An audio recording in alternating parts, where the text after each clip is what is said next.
What's up everyone, Terrorquake here, and welcome back to the Pokemon White walkthrough.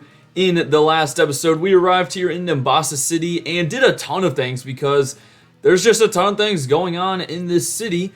But today, the only thing that we have yet to do is take on the gym, which doesn't really look like too much of a gym from the outside, but that's because on the inside, it's like an indoor amusement park, or really it's just a bunch of like roller coasters going around. But yeah, so first we're going to talk to the boy Clyde, get ourselves a free fresh water. And you're immediately going to see two options that you can take. Don't bother with this left one. It's just going to leave you going in a circle. So instead, take the one on the right. And yeah, you can see that these like electric little cars only follow where the path is lit up. So you're going to need to fight these trainers in order to step on some switches, which will allow you to open up more paths for these electric cars. So here we go. First trainer in the electric type gym. There's 4 of these people in here. Let's get straight to it. And unfortunately, this person has some Emolgas, which, Servine's not the best for. Grass, of course, does resist electric, but it's weak to flying. And I also can't really touch this thing too much. Now, it's not a bad idea to bring in like some paralyzed heals or, even some cherry berries if you have those, because you will probably be getting paralyzed a bunch in here. A lot of these Pokemon have like static as their ability, so if you're going for physical moves, you'll need to watch out for that. And some of them, will have Thunder Wave. And then you've got Emolgas, who are arguably the most annoying Pokemon ever. You can already see just how awful this thing is. Going for double teams, and like they don't evolve. They look like such a small, weak Pokemon, but they really do pack a punch. So yeah, these freaking Emolgas suck. I'm gonna try to still take this one down with Swiper here. I'm kind of curious to see how much a tackle does, but I don't even know if I'll be able to get off a tackle. Let's find out. Nope. We are just going to keep on missing. Oh, isn't that wonderful? That's like 4 double teams now. What a start, man. What a start. Hopefully we're just getting the bad luck out of the way with the gym trainers, and then we will be good. But yeah, I apologize for missing like 2 days of uploads, and actually, since this video is not going up until like late in the afternoon on Tuesday, technically it's 3 days of uploads, but yeah, I apologize. It was a kind of graduation weekend for me, so tons of things were going on, a lot of stuff happening, pretty busy, but I'm looking to try my best to get back onto the normal grind. I do my best to upload, every day, but of course I'm not perfect. We finally hit a tackle, and oh my gosh, there's the static ability. So now not only do I have to get through paralysis, but I still need to land the hit, even though this thing has maxed out double teams. But yeah, just again, want to apologize for not uploading the past 2 days. But my plan is to get like 3 videos recorded today, so that'll be pretty nice if I could do that. And wow, I'm really gonna have to just heal up and stuff. Like, what a start! I mean, we haven't even taken out a single Pokemon in this stupid gym. There we go. Thank goodness. All right, Servine, I'm only gonna be using you against like the Blitzels. I hate to break it to you. You did get to level 27, though. That is the level of the ace of this gym, so we are looking pretty good. I guess we'll go out to Horton. He's like my best bet. I don't have anything super effective on Emolgas. Electric types are only weak to ground, but of course, Emolgas are part flying, so they don't get affected by ground. They're weak to, like rock and ice, though. But, yeah. Also, today, we did hit 300 subscribers, which is pretty awesome. Really just can't believe the growth that's been happening here on this channel and on the main channel. The craziest thing is that right now, at the time I'm recording this, we're 172 subs away from 1,000 on the main channel, which, bro, just like saying 1,000 is like freaking crazy to me. But yeah, so thank you guys so much for the endless support. I always love reading like the kind comments and stuff. I really do appreciate it, and it motivates me to keep on going with this. And we do land Psybeam.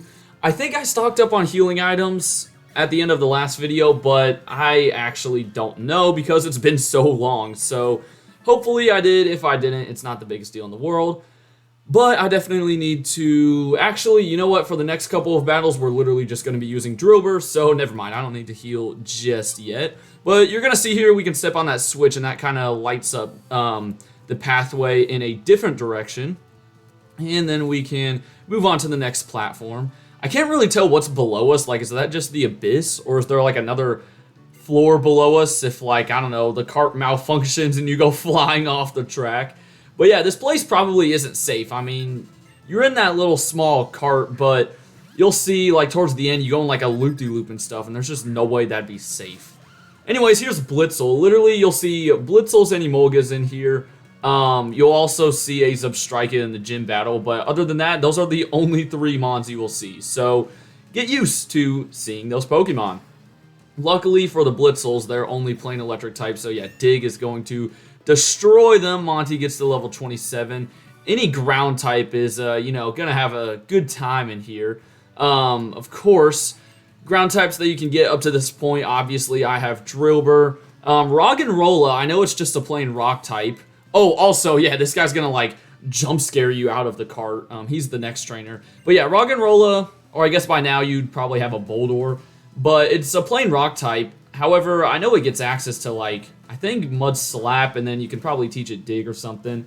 On the desert route before this, of course, you can get yourself a Sandile too. That'll work just as fine. I'm trying to think, are there any other ground types out there? I know there are. There definitely are. I just can't think of them right now. But that is fine. We've got Drillbur as our ground type, so we don't need to be worrying about any others. And one more Blitzel here. Rich Boy Rollin'. That rolls off the tongue pretty nicely, I can't even lie.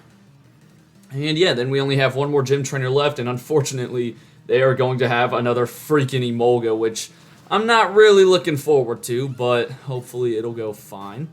I guess I could try to use Scraggy. I'm not really sure what I'm going to do for Elisa's Emolgas, because Drillbur's just not going to be able to do much. I mean, you do have Slash, which is alright. That could do some damage, but I want to save him for her ace. And yeah, if you remember, Elisa's that lady that we met in the last video over by the musical theater when she, like, basically convinced Bianca's dad to, like, let her go on the journey and stuff. There's a little hill that we go down, by the way. And now we can step on this switch to send a car coming around. But first, we've got one more trainer to take on. So, yeah, let's get to it. And, of course, in Black and White 2, this place actually just becomes, like, another little training spot. Like, there's trainers in here. But then, you know, they add in, like, a whole new building. Even though I don't think Nimbasa City needed another building. There's already, like, plenty of things here. But, yeah, it's like the little catwalk place. And that's where the gym is in those games. Now, luckily, these gym trainers Emolgas, it doesn't seem like they have flying type moves. However, I'm pretty positive that, yeah, I'm looking right now, Elisa's Emolgas, they do have aerial ace. So don't get fooled just because these guys don't. Elisa, of course, is going to have TMs and whatnot. And there's Static once again. Just expect to be paralyzed. I really wish we had Charon, you know, come to us right now and say, hey, take these cherry berries, you might need them. Just like he did back in the second gym with, like, the Nakreen City gym where he gave us the Chesto berries. And we actually don't have to worry about double team here because Feint Attack never misses, so that is nice. Down goes the stupid flying squirrel, basically the Pikachu clone of Gen 5. And with the last trainer out of the way, we can take this last little orange path, and I think this is where the loop-de-loop is. Let's see. Oh yeah, here it is. Like, no way that can be safe. Our head just, like, hit the bottom of the cart, but whatever. Elisa's waiting for us right there, but you can step on this switch to open up a path back to the entrance, and I'm going to take this path in order to go back and heal. One thing that sucks about going back and leaving the gym and exiting to heal is all the paths reset, so you have to go back through and step on all the switches again. But without further ado, let's get to this battle. So yeah, she thinks, like, the roller coasters made us dizzy, but not really. I mean, your trainers weren't too bad besides the first one. That stupid Emolga. And guess what? We get to see 2 more Emolgas in this gym battle. Both are at level 25. Once again, electric and flying types, so, you know, if you've got ice or rock, those are probably your best bets.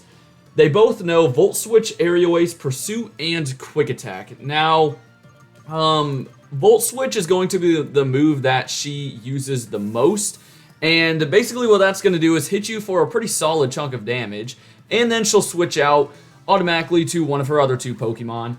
And at the beginning of the battle, while all 3 of her Pokemon are still alive, she's mainly going to be going back and forth between her 2 Emolgas. I've never really seen her go into the Zebstrika, so, yeah, I think she just goes back and forth, which it can get kind of annoying because you could be, like, so close to killing one of them and then she'll switch out. But luckily, thanks to Munna having pretty good defenses plus the Eviolite, we're eating these Volt Switches pretty well, so I mean, eventually, I'll probably heal here in a second, but eventually they're both going to go down just because Psybeam's not doing too bad.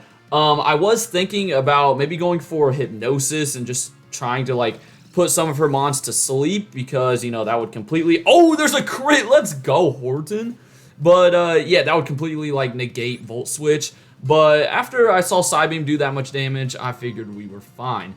So, I'm kind of curious to see what she's going to try to do here because she now can go for Volt Switch, but Zebstrika would come out, and believe it or not, even though Zebstrika is her highest level mon, I'm not worried about it at all. I think we can handle it pretty easily with the Drillbur. My guess is that an Aerial Ace is coming, so let's go for Feint Attack, I suppose. I just want to try and get some chip damage in here with Scraggy. Hopefully we can get one off. There we go.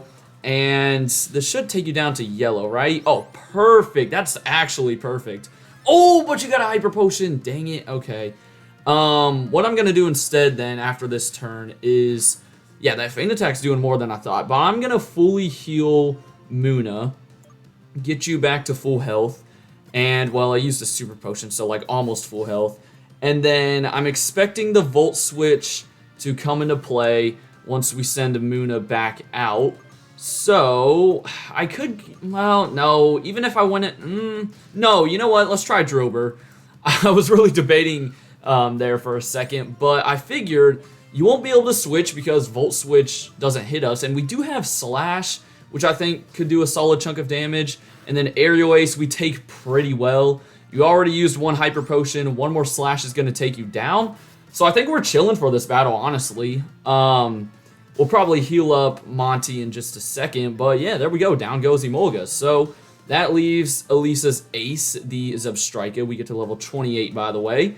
And I think I'm just going to switch out and probably sack off Swiper here. I want to get Drillbur fully healed because Zebstrika, even though it's a plain electric type, it does know the move Flame Charge. So yeah, if you're using like a grass type to resist it, then watch out for that move.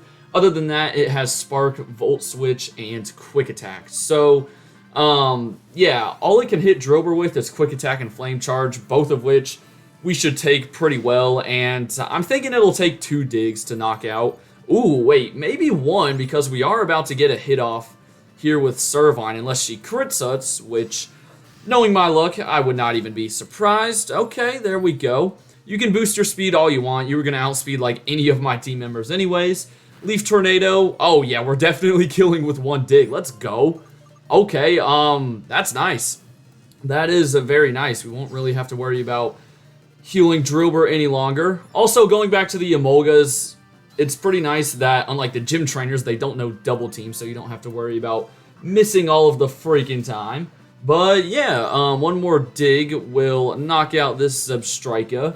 And you can see how it can be annoying, like, even with a ground type, you know, you still have to deal with the Emolga somehow.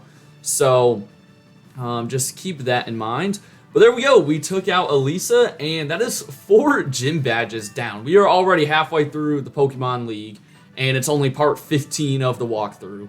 But, yeah, that's kind of crazy. Now, as a reward, you'll get the TM for Volt Switch, of course. Pokemon up to level 50 will obey you. And you get the Bolt badge, so that completes half of our little badge case. As you can see here, the whole left side is now completely filled up.